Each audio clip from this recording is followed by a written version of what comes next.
मेरा ये मानना है कि बीजेपी एक गुंडों की पार्टी है, अनपढ़ गुंडों की पार्टी है। वो सिर्फ गुंडागर्दी करते हैं और पेट्रनेज देते हैं गुंडों को।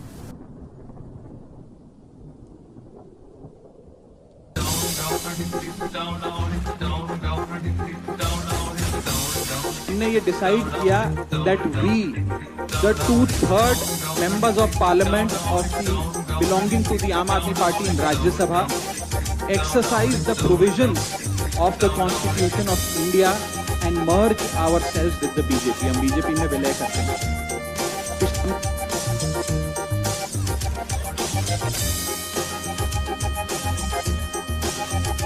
हमने ये डिसाइड किया that we the 2/3 members of parliament of the belonging to the Aam Aadmi Party in Rajya Sabha exercise the provisions of the Constitution of India and merge ourselves with the BJP. हम BJP में विलय करते हैं। मैं उधर चला, जाने कहाँ मैं किधर चला। इंडियन पॉलिटिक्स को समझने के लिए आपको सिर्फ आज का न्यूज़ देखना काफ़ी नहीं है। आपको थोड़ा हिस्ट्री समझना पड़ेगा, थोड़ा पैटर्न देखने पड़ेंगे और थोड़ा सटायर एब्जॉर्व करना पड़ेगा। क्योंकि आज जो हो रहा है, राघव चड्ढा, आप, बीजेपी, मर्जर वर्सेस डिफेक्शन, ये सब एक नई कहानी नहीं है। ये एक पुरानी कहानी का अपग्रेडेड वर्जन है। इसलिए इसका सही नाम है आया राम गया राम 2.0। कुछ दिन पहले एक वीडियो वायरल होता है। राघव चड्ढा कैमरे के सामने आते हैं, कंपोज टोन में बोलते हैं, मुझे पार्लियामेंट में बोलने नहीं दिया गया। अब आम आदमी के लिए एक कंप्लेंट लगती है, लेकिन जो लोग इंडियन पॉलिटिक्स को थोड़ा समझते हैं उनके लिए एक सिग्नल होता है। ये वो मोमेंट है जब नेता डायरेक्टली नहीं, इनडायरेक्टली बोलता है कि उसकी पार्टी के अंदर प्रॉब्लम है। और जब पार्टी के अंदर प्रॉब्लम होती है तो इंडियन पॉलिटिक्स में दो ही ऑप्शंस होते हैं, या तो एडजस्ट करो या शिफ्ट करो। और यहाँ से स्पेकुलेशन शुरू होती है। सोशल मीडिया पर थ्रेड बनते हैं, एनालिस्ट डिस्कस करते हैं और व्हाट्सएप यूनिवर्सिटी वर्डिक्ट सुना देती है, बॉस ये बीजेपी जा रहे हैं। फिर बैकग्राउंड में एलिगेशंस आते हैं, इंटरनल पार्टी टेंशन दिखती है और नैरेटिव बिल्डअप होता है कि राघव चड्ढा पार्टी के अंदर कंफर्टेबल नहीं है। और फिर एक दिन बूम, अनाउंसमेंट, आपके 7 राज्यसभा एमपीज बीजेपी के साथ मर्ज हो रहे हैं। और सबसे इंटरेस्टिंग लाइन, ये डिफेक्शन नहीं है, ये कॉन्स्टिट्यूशनल मर्जर है। यहाँ से स्टोरी सटायर बन जाती है, क्योंकि इंडियन पॉलिटिक्स में सबसे पावरफुल चीज़ आइडियोलॉजी नहीं, वर्डिंग होती है। अब अगर आपको लग रहा है कि ये सब नया है तो थोड़ा रिवाइंड करते हैं। 1967 हरियाणा, एक एमएलए गयालाल, उन्होंने 3 बार पार्टी चेंज की एक ही दिन में। सुबह कुछ और, दोपहर कुछ और शाम कुछ और। तब एक फ्रस्ट्रेटेड लीडर ने बोला आया राम गया राम, और वो फ्रेज इंडियन पॉलिटिक्स के परमानेंट मीम बन गया। तब लोग शॉक हुए थे, आज लोग एक्सपेक्ट करते हैं। तब न्यूज़ बड़ी होती थी, आज पैटर्न नॉर्मल हो गया है। फिर आते हैं 1980, भजन लाल स्टेज पर आते हैं। उन्होंने सोचा एक एमएलए पार्टी चेंज करता है तो प्रॉब्लम होती है, तो क्यों ना सब मिल के करें। और उन्होंने पूरी गवर्नमेंट ही शिफ्ट कर दी। 37 एमएलएज एक साथ कांग्रेस में।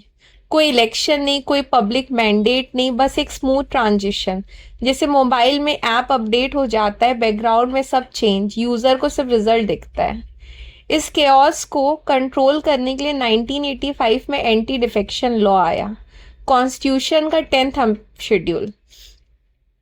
आइडिया सिंपल था, कॉन्स्टिट्यूशन का 10th शेड्यूल, 52nd अमेंडमेंट।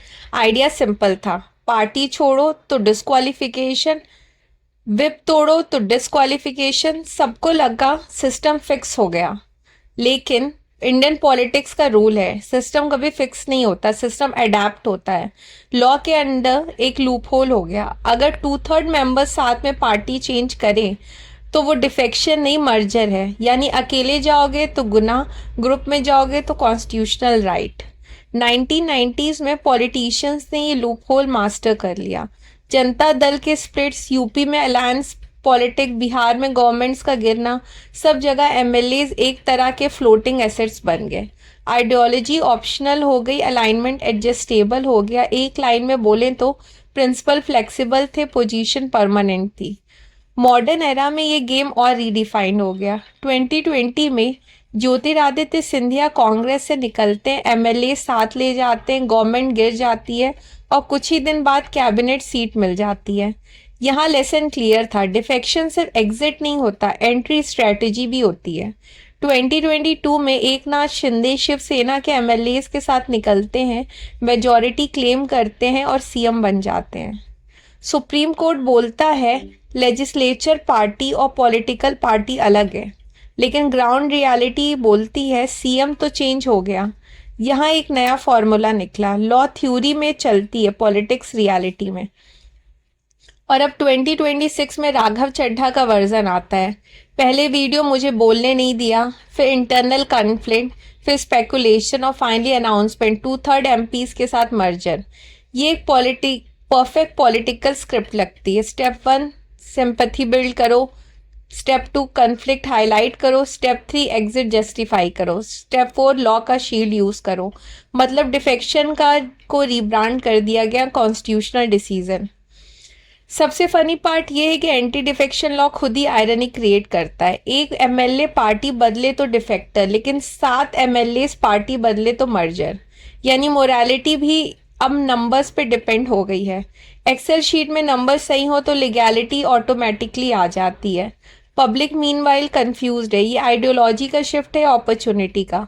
लेकिन धीरे धीरे सबको समझ आ रहा है कि इंडियन पॉलिटिक्स में आइडियोलॉजी परमानेंट नहीं होती, अलाइनमेंट परमानेंट होता है। आपके लिए सिर्फ न्यूमेरिकल लॉस नहीं है, ये परसेप्शन का ब्लो है। राघव चड्ढा एक टाइम पर क्लीन पॉलिटिक्स का फेस थे, अर्बन आर्टिकुलेट रिफॉर्मिस्ट। अब जब वो बीजेपी के साथ खड़े नजर आते हैं तो नेचुरली सटायर बनता है। प्रिंसिपल चेंज हुए या प्लेटफॉर्म चेंज हुआ, लेकिन पॉलिटिक्स में एक अनरिटन रूल है, जो पावर के क्लोजर है वो नैरेटिव कंट्रोल करता है। लीगल साइड भी सिंपल नहीं है। एक इंटरप्रिटेशन कहता है कि ओरिजिनल पॉलिटिकल पार्टी का मर्जर ज़रूर है, सिर्फ एमपीज का नहीं। दूसरा इंटरप्रिटेशन कहता है कि 2/3 लेजिस्लेचर पार्टी का अरेंजमेंट काफ़ी है। सुप्रीम कोर्ट का Subhash Desai judgment political party और लेजिस्लेचर पार्टी के डिफरेंस को एम्फसाइज करता है, जबकि गोवा केसेस में हाई कोर्ट ने 2/3 लेजिस्लेटिव मर्जर को एक्सेप्ट किया। मतलब लॉ खुद डिवाइडेड है, और जब लॉ डिवाइडेड है तो पॉलिटिक्स कंफर्टेबल हो जाती है। और सबसे बड़ा ट्विस्ट, डिसीजन स्पीकर या चेयरमैन लेगा, और जब तक डिसीजन आता है तब तक पॉलिटिक्स अपना काम कर चुकी होती है। Delay itself became strategy. Court बाद में आता है, लेकिन गवर्नमेंट पहले ही चेंज हो चुकी होती है। ये वो जगह है जहाँ डेमोक्रेसी का थ्योरी और प्रैक्टिस अलग अलग डायरेक्शन में चलते हैं।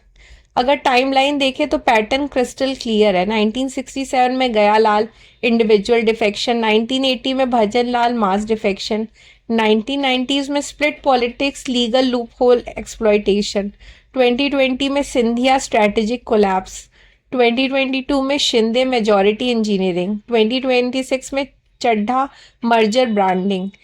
यानी इवोल्यूशन है, डिफेक्शन से बल्क डिफेक्शन, बल्क डिफेक्शन से कॉन्स्टिट्यूशनल इंजीनियरिंग।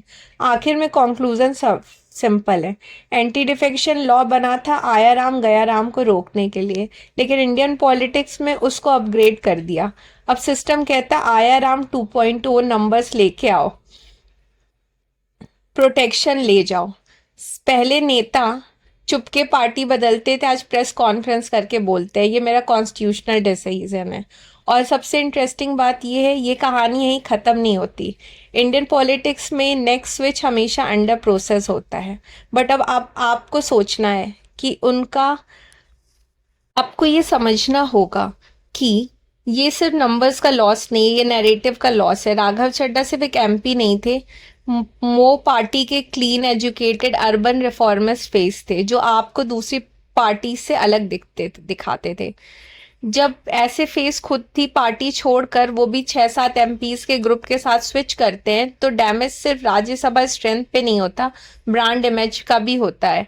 सेटायर यहाँ और शार्प हो जाता है। आप जिस क्लीन पॉलिटिक्स नैरेटिव पे खुद खड़ी है, उसी नैरेटिव का पोस्टर बॉय जब पॉलिटिकल अर्थमेटिक के साथ मूव करता है तो पब्लिक नेचुरली क्वेश्चन करती है, क्या ये आइडियोलॉजी का शिफ्ट है या कन्वीनियंस का।